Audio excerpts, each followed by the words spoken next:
Hello friends, I am Ankit Rajesh, your English teacher।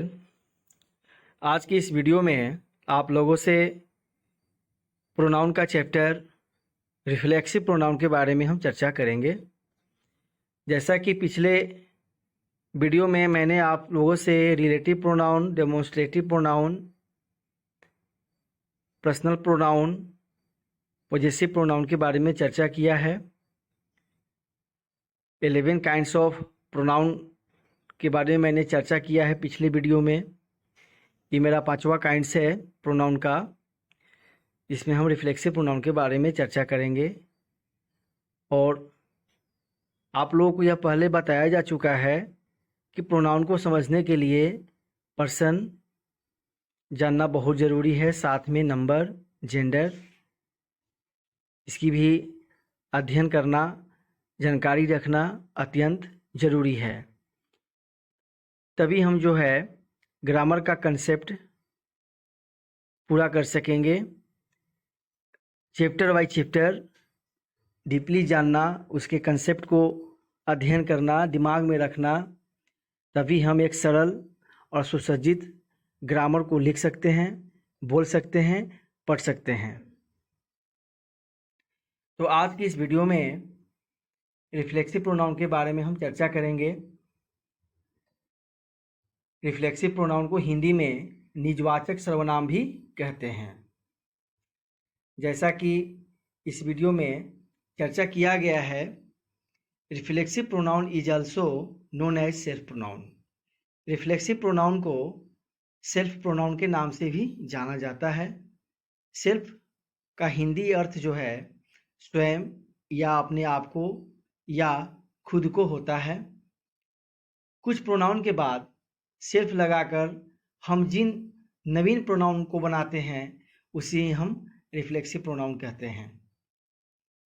जैसे myself, yourself, himself, herself, themselves, ये सारे क्या है? Pronoun है।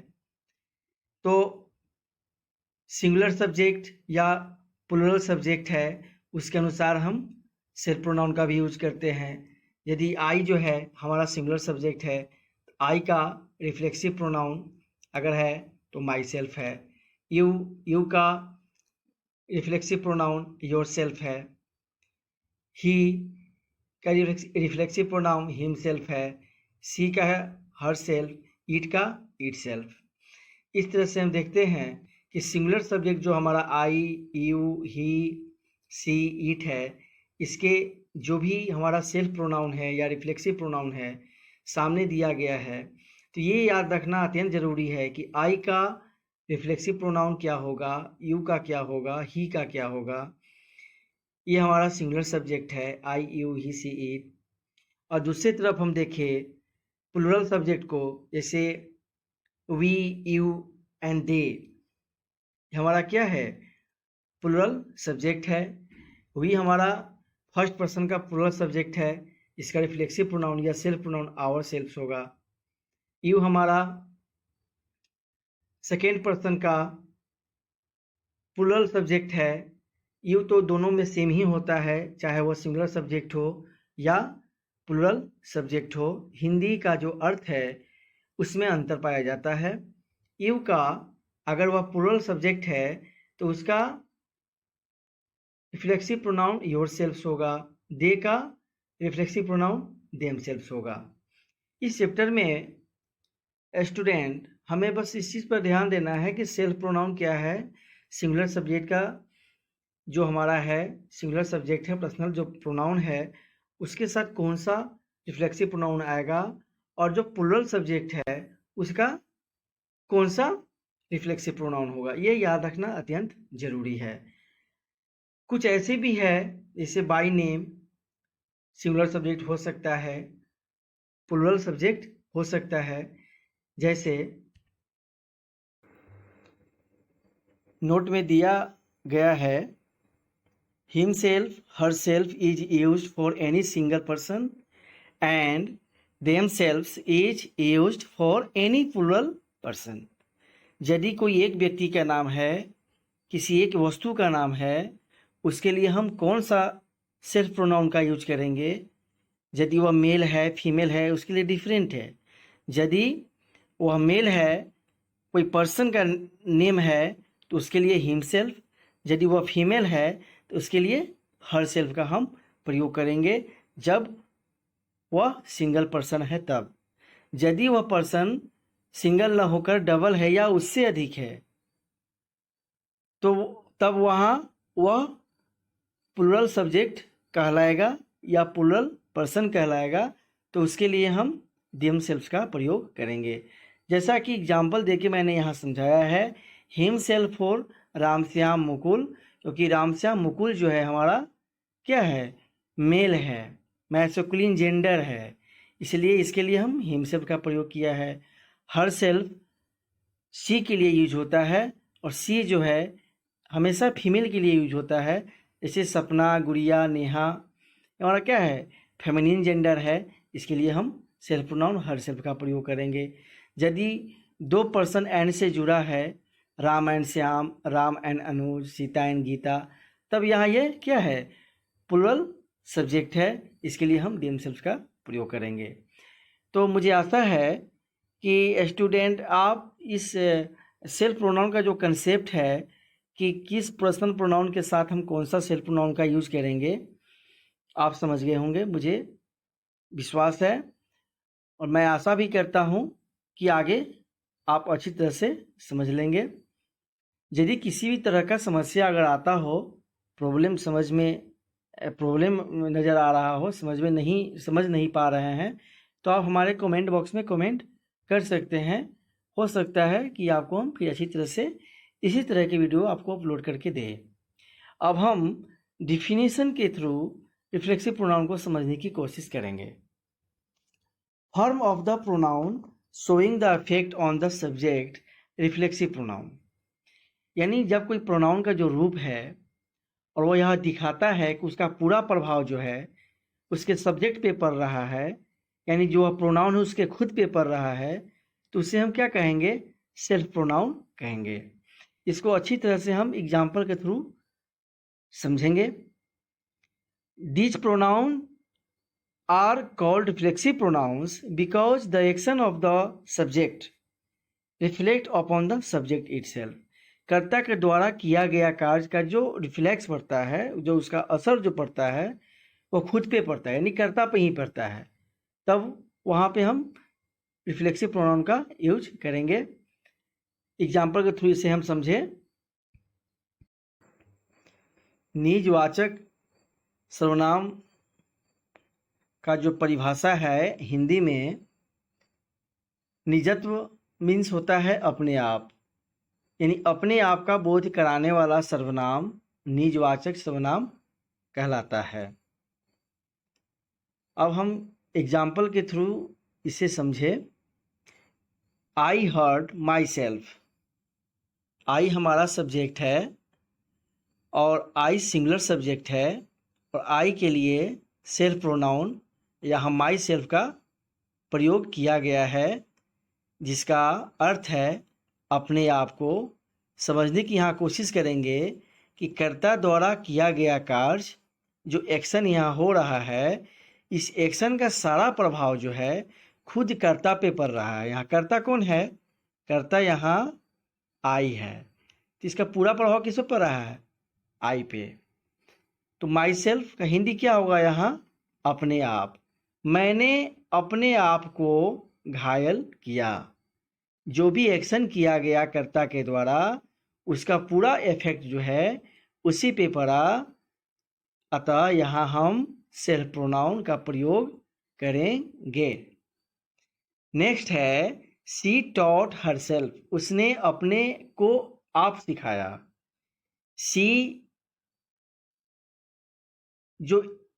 के द्वारा जो एक्शन किया जा रहा है वह पढ़ाई का जो एक्शन है, जो क्रिया है, यह कहा जा रहा है कि वह खुद से पढ़ी है, अर्थात सी टॉट हर सेल्फ, उसने अपने को आप सिखाया है, उसे सिखाने वाला कोई नहीं है।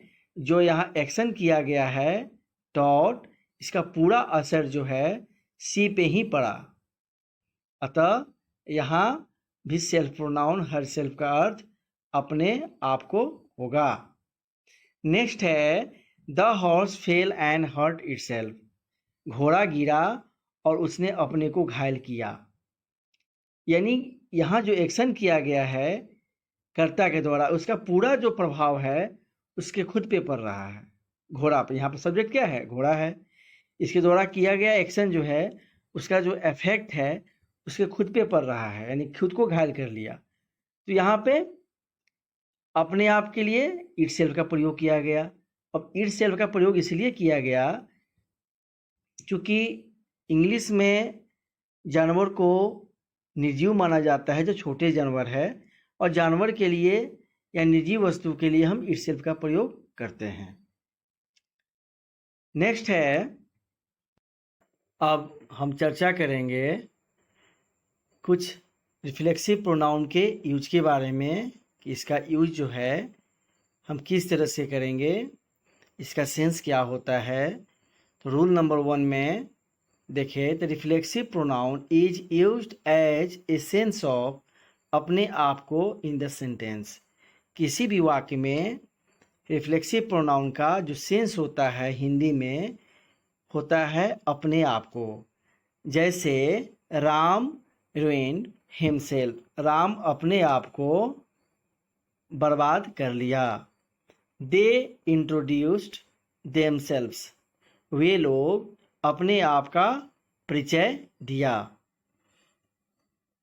नेक्स्ट है rule number 2, reflexive pronoun is used as an object of a verb in the sentence when subject and object are united in the sentence।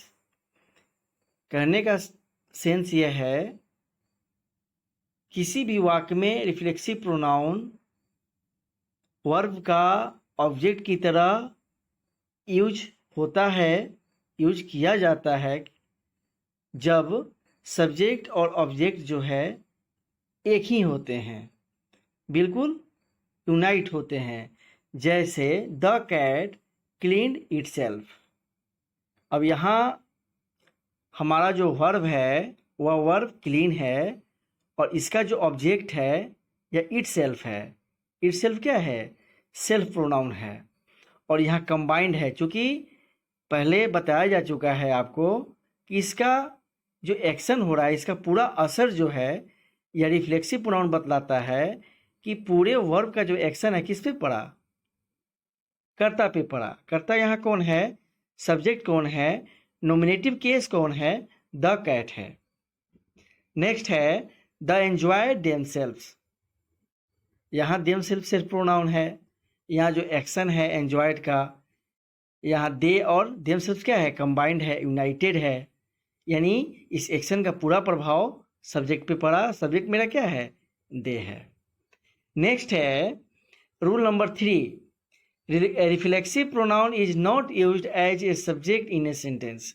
किसी भी वाक्य में रिफ्लेक्सिव प्रोनाउन का प्रयोग हम सब्जेक्ट की तरह नहीं कर सकते हैं।